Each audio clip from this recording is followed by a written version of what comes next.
দীর্ঘদিন ধরেই কিউবাকে নিজেদের জাতীয় নিরাপত্তার জন্য কৌশলগত হুমকি হিসেবে বিবেচনা করে আসছে যুক্তরাষ্ট্র। কারণ কিউবা মূলত ইরান, ভেনেজুয়েলা সহ যুক্তরাষ্ট্র বিরোধী দেশগুলোর সঙ্গে ঘনিষ্ঠ সম্পর্ক বজায় রাখে বলে অভিযোগ করে আসছে ওয়াশিংটন। আঞ্চলিক স্থিতিশীলতার জন্য কিউবা ঝুঁকি সৃষ্টিকারী দেশ হিসেবেও আখ্যা দিয়ে আসছে তারা। তবে বিশ্লেষকদের মতে কিউবার বাস্তবতা ভিন্ন।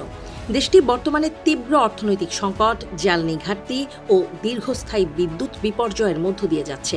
এই পরিস্থিতিতে যুক্তরাষ্ট্রের জন্য হুমকি সৃষ্টি করা কিউবার জন্য কোনোভাবেই সম্ভব নয়।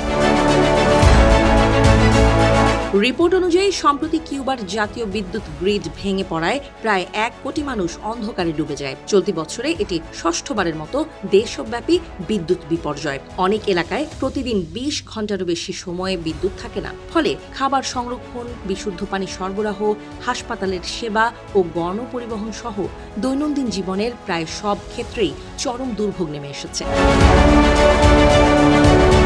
বিশেষজ্ঞদের মতে কিউবার পুরনো বিদ্যুৎ অবকাঠামো এবং অভ্যন্তরীণ ব্যবস্থাপনাগত দুর্বলতা সংকটের একটি কারণ হলেও যুক্তরাষ্ট্রের দীর্ঘদিনের অর্থনৈতিক নিষেধাজ্ঞা পরিস্থিতিকে আরও জটিল করেছে।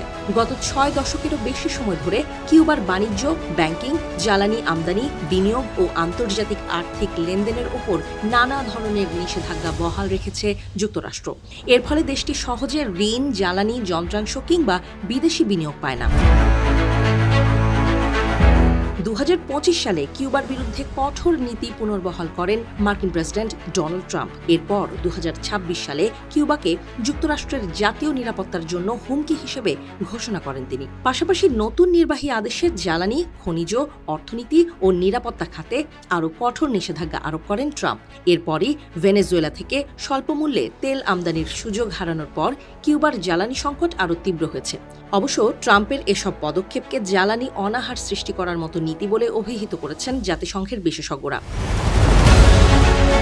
ইতিহাস বলছে 1959 সালের বিপ্লবের আগে কিউবার অর্থনীতির বড় অংশ মার্কিন কোম্পানির নিয়ন্ত্রণে ছিল। ফিদেল কাস্ট্রোর নেতৃত্বে বিপ্লবের পর এসব প্রতিষ্ঠান রাষ্ট্রায়ত্ত করা হলে দুই দেশের সম্পর্কের অবনতি শুরু হয়।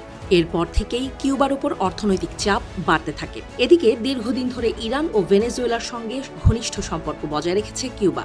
ইরানের শান্তিপূর্ণ পারমাণবিক কর্মসূচির প্রতি সমর্থন এবং ভেনেজুয়েলার সঙ্গে জ্বালানি ও সামাজিক সহযোগিতা চালিয়ে আসছে দেশটি। কিউবাকে কোনোভাবেই আয়ত্তে আনতে না পারায় দেশটিকে নিয়ে গভীর উদ্বেগের মধ্যে যাচ্ছে ওয়াশিংটন। অন্যদিকে শিক্ষা, স্বাস্থ্যসেবা ও আন্তর্জাতিক মানবিক সহায়তায় কিউবার ভূমিকা বিশ্বজুড়ে প্রশংসিত। কয়েক দশক ধরে বিভিন্ন দেশে চিকিৎসক পাঠিয়ে স্বাস্থ্যসেবা প্রদান করেছে এবং শিক্ষার প্রসারেও উল্লেখযোগ্য সাফল্য অর্জন করেছে দেশটি।